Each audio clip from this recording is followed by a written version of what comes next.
Assalamualaikum warahmatullahi wabarakatuh. Kami dari kelompok 3 ingin menjelaskan atau mempresentasikan materi dari klasifikasi hierarki ilmu, perkembangan dan fungsi ilmu. Sebelum kami masuk materi, kami ingin memperkenalkan diri kami terlebih dahulu. Nama saya Muhammad Bagas Ferdinand. Nama saya Fahri Putra Fahmi.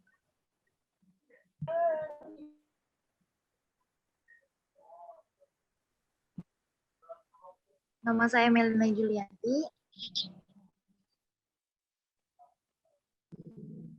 Nama saya Marafi. Perkenalkan, nama saya Nurul Yakin.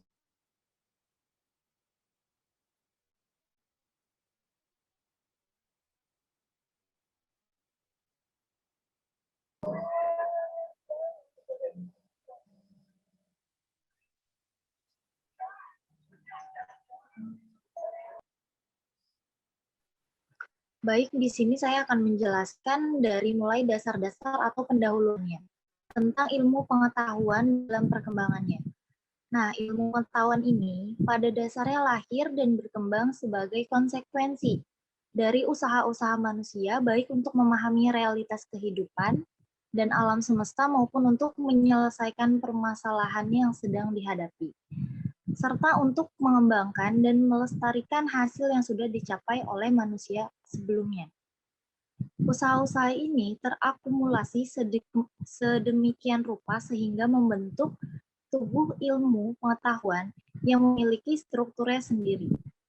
Struktur tubuh ini bukan barang jadi, karena struktur tersebut selalu berubah seiring dengan perubahan manusia baik dalam mengidentifikasikan dirinya sendiri, memahami alam semesta, maupun dalam cara mereka untuk berpikir.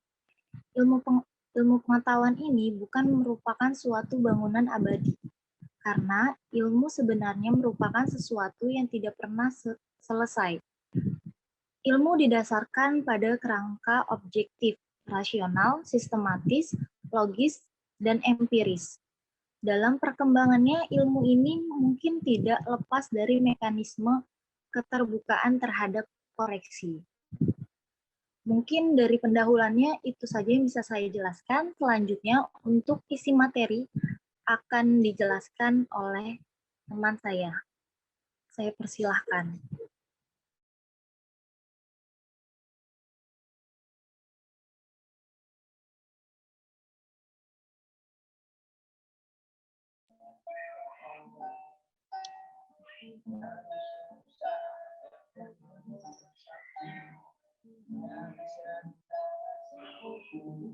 Pada materi pertama, kita masuk dalam klasifikasi ilmu. Bagian A, klasifikasi ilmu pada zaman purba dan pada abad pertengahan. Pada zaman purba dan pada abad pertengahan, pembagian ilmu pengetahuan pada zaman ini berdasarkan artis liberalis atau kesenian yang merdeka, yang terdiri atas dua bagian, yaitu A. Trivium atau tiga bagian, yaitu gramatika yang bertujuan agar manusia dapat berbicara yang baik, dialektika yang bertujuan agar manusia dapat berpikir baik, formal, dan logis. Tiga, retorika bertujuan agar manusia dapat berbicara dengan baik. B.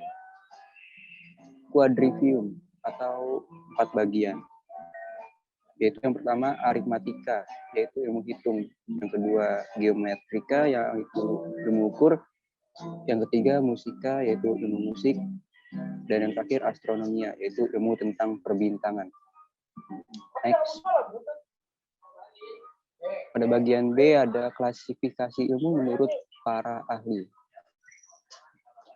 Ahli yang pertama ada Auguste Comte. Dia menjelaskan bahwa pada dasarnya penggolongan ilmu pengetahuan yang dikemukakan oleh Auguste Comte ini sejalan dengan sejarah ilmu pengetahuan itu sendiri, yang menunjukkan bahwa gejala-gejala di dalam ilmu pengetahuan yang paling umum akan tampil terlebih dahulu. Kemudian disusul dengan gejala-gejala pengetahuan yang semakin lama semakin rumit atau kompleks dan semakin konkret. Oleh karena itu, dalam mengemukakan penggolongan ilmu pengetahuan, Auguste Comte ini memulai dengan mengamati gejala-gejala yang paling sederhana. Itu gejala-gejala yang letaknya paling jauh dari suasana kehidupan sehari-hari. Urutan dalam penggolongan ilmu pengetahuan Auguste Comte ada pada sebagai berikut. Yang pertama, ilmu pasti atau ilmu matematika, ilmu perbintangan atau astronomi, ilmu alam atau juga disebut fisika, ilmu kimia, ilmu hayat atau fisiologi atau biologi, dan fisika sosial atau sosiologi. Selanjutnya akan dijelaskan oleh teman saya.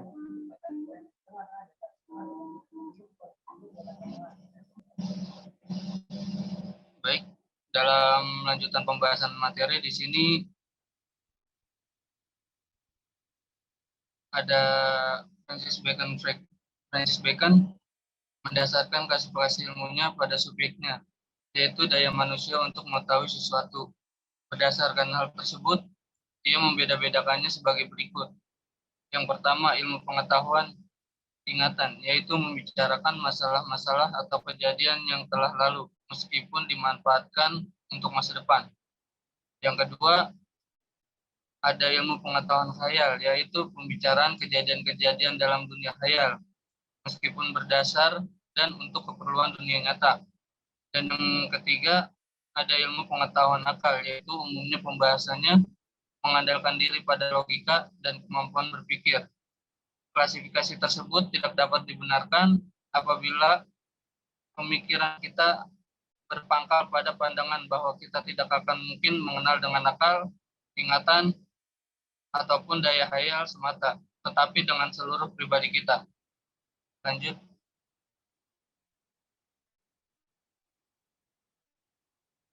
Dan yang kedua di sini ada hierarki ilmu. Hierarki ilmu merupakan urutan atau tingkatan dari ilmu. Secara umum, ada 3 basis yang sangat mendasar dalam menyusun secara hierarkis ilmu-ilmu metodologis, ontologisme, dan etis. Hampir ketiga kriteria ini dipakai dan diterima oleh para ilmuwan muslim sesudahnya membuat klasifikasi ilmu. Sebagaimana telah dikemukakan, suatu disiplin ilmu terbagi dalam sejumlah spesialiti yang dalam bahasa Indonesia sebaliknya disebut cabang ilmu. Cabang ilmu atau spesialiti pada umumnya juga telah tumbuh cukup luas sehingga dapat dibagi lebih terperinci menjadi beberapa ranting ilmu. Kadang-kadang sesuatu ranting ilmu yang cukup pesat pertumbuhannya bisa mempunyai perincian lebih lanjut yang kami sebut tangkai ilmu. Jadi, dalam ruang lingkup sesuatu jenis ilmu yang bercorak, teoritis, atau praktis, terdapat urutan tata jenjang yang merupakan hierarki ilmu sebagai berikut. Yang pertama ada jenis ilmu, yang kedua ada rumpun ilmu, yang ketiga ada cabang ilmu, dan yang terakhir ada tangga ilmu. Next. 3. Perkembangan ilmu pengetahuan. Perkembangan ilmu pengetahuan seperti sekarang ini tidaklah berlangsung secara mendadak, melainkan terjadi secara bertahap, evolutif. Oleh karena itu, memahami sejarah perkembangan ilmu mau tidak mau harus melakukan pembagian atau klasifikasi 3 secara periodik. Karena setiap periode menampilkan ciri khas tertentu dalam perkembangan ilmu pengetahuan. Oke, lanjut.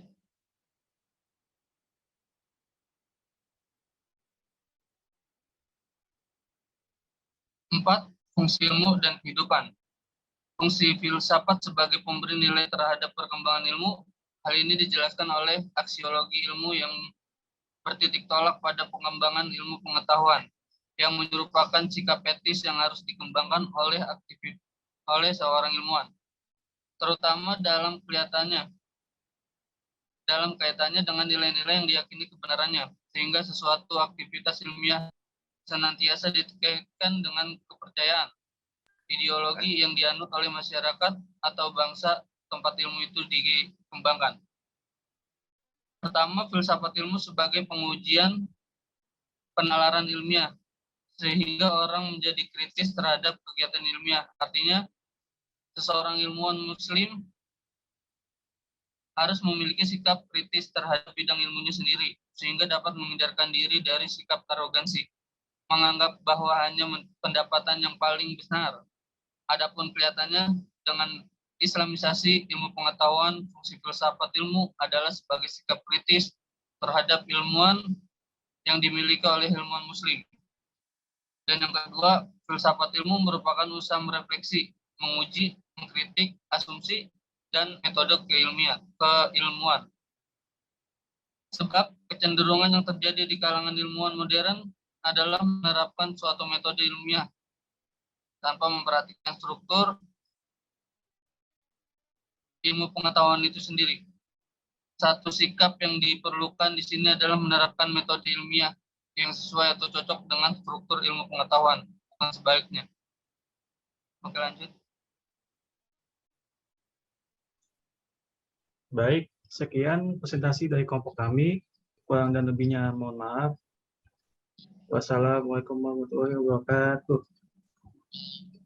Waalaikumsalam.